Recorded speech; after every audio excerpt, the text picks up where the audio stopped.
So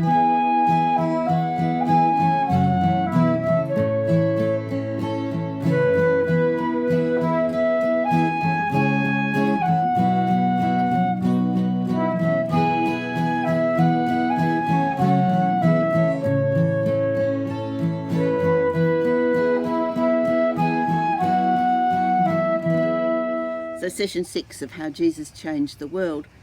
And this week we've been looking at ways in which Jesus has changed the world. The truth is, though, that to bring about these changes, he needs to change people. When a little baby comes into the world, it is the most self-centered little creature. Feed me, change me, cuddle me. It's as children grow that we teach them about other people, relationships, respect, and so on. The world isn't all about me. People seem to get hold of that notion in different degrees. Some don't seem to get hold of it, while others very much so. But probably the most important thing for us to learn is about forgiveness, because even the best relationships, we need to be able to forgive. The greatest forgiveness, of course, comes from God. Jesus took the penalty of our disobedience upon himself, and he offers us forgiveness in its place. The forgiveness is complete, no matter what we've done.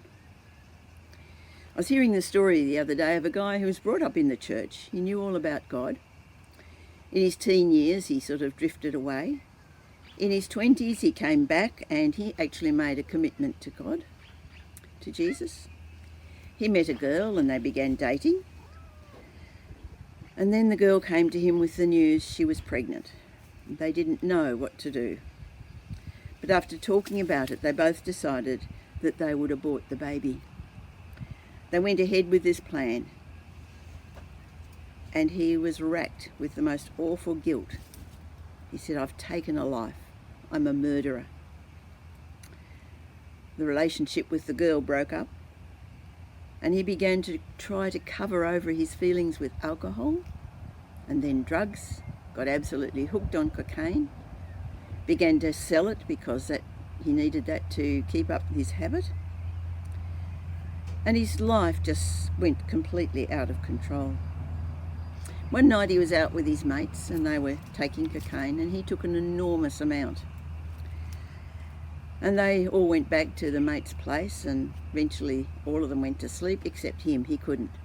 His high was so high that he just couldn't sleep, but all he wanted to do was go to sleep, and he just couldn't. His body wouldn't let him. And so he went outside and he started to race up and down the street as fast as he could, hoping that this high would leave him, but it didn't. So he went back to the house, and as he put his hand on the doorknob of the front door, he heard an audible voice saying, "I love you.